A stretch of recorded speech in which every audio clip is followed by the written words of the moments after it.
Well, greetings, my beloved clients and friends. As we get towards the end of the year, I just kind of want to do a recap of some highlights from this year and what we see potentially going forward. And I want to, you know how in the year they give out these awards, and I want to give out a virtual award to the comeback kid of the year.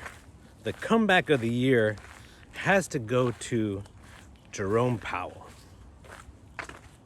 Because if you consider, what's happened in the last couple of years with COVID and this massive amount of spending, and it led to this really hot economy, and inflation got up to 9%, and we saw this in 2021, and prices of everything were going up like crazy, and asset values were going way up, and he kept calling it transitory, and he's kind of sitting on his hands, and you could see it by the summer of 21, and he really didn't say anything till November of 21. And he said, well, maybe I was wrong. Maybe it wasn't transitory. Maybe it's actually really inflation. And he said, we're going to have to do something about it. And he took his time till about May of 22 before he finally started doing something about it. Keep in mind, May of 22 is about a year and a half ago. But when he did decide to move, he moved aggressively. And he raised rates 10 times in a row. 4 times in a row were 0.75% hikes. And Wall Street wasn't so thrilled with that because they really don't like it when interest rates go up. And the market took a hit during that time from basically November to June, and kind of bottomed out in December of 22, which was a year ago.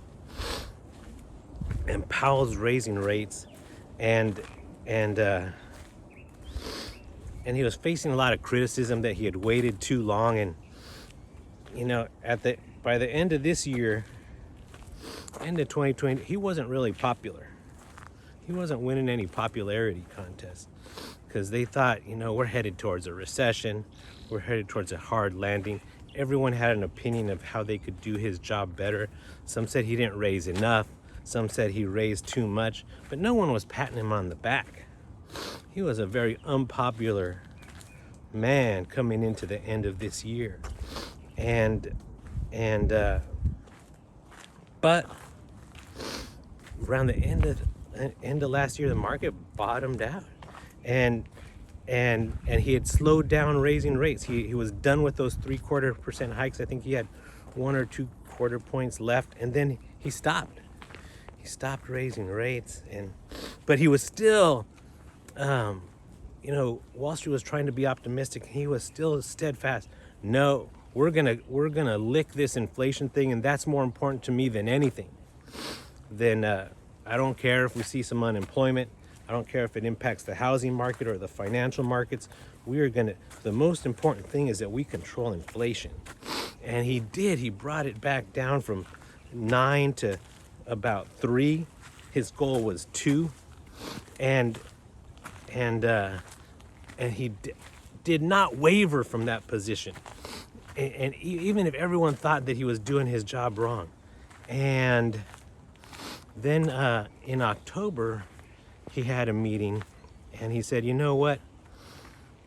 I think now that we've been working on this thing for the last couple years, almost 2 years when he announced that inflation is not transitory, he said, now, and we've raised rates, 10 times, from 0 to 5.25,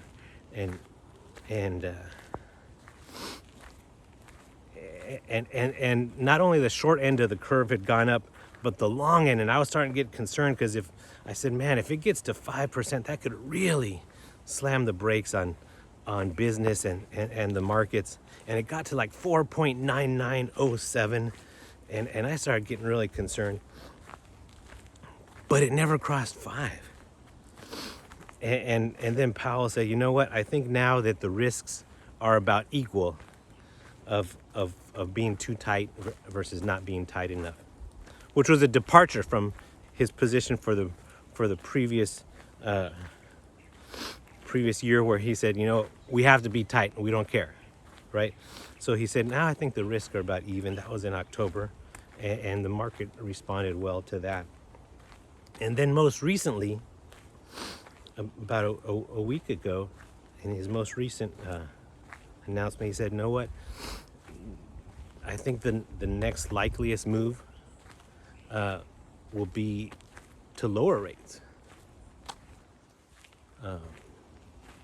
So this huge shift, and all of a sudden he's riding on everybody's shoulders, and they're cheering him. And I mean, the comeback kid of the year. And is it possible that he actually negotiated or navigated this thing, and he brought inflation down from 9 to 3, raising rates 10 times without inducing a recession, without a hard landing?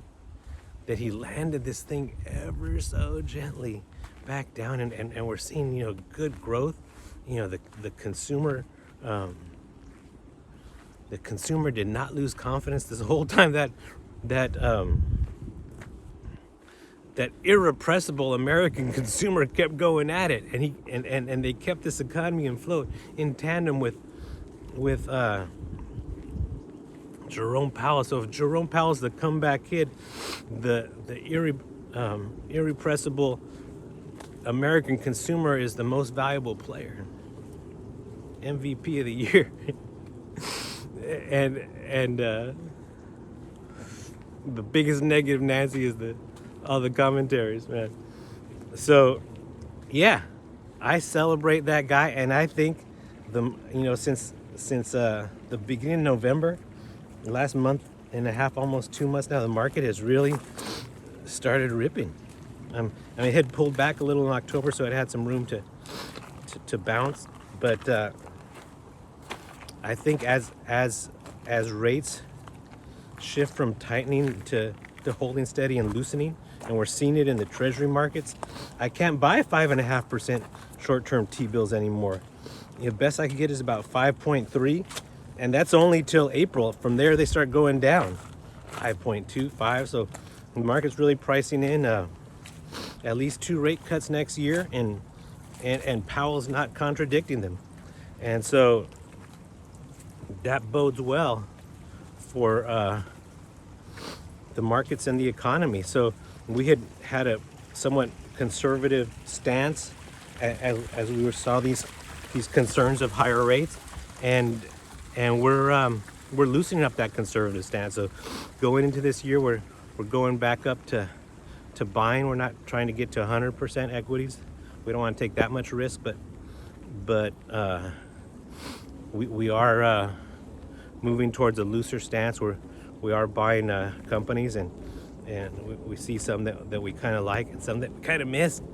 In the sell-off, I sold a couple that I really liked, that we had done really well on. I didn't want to lose our gains, and they've continued to do well after we sold them. So I'm kind of kicking myself for that. But there's still some opportunities out there that we're looking to take advantage of, and we're kind of in not double-fisted, but we are back into buying mode. So that's where we are going into the end of the year.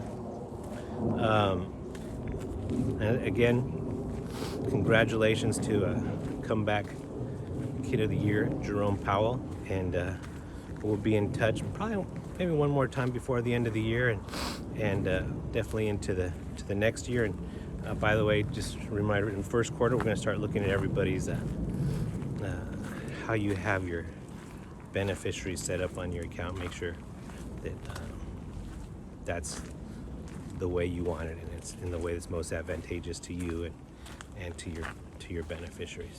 Okay, so everyone have a Merry Christmas, Happy Holidays, Happy Hanukkah, season's greetings to all, and we'll be in touch.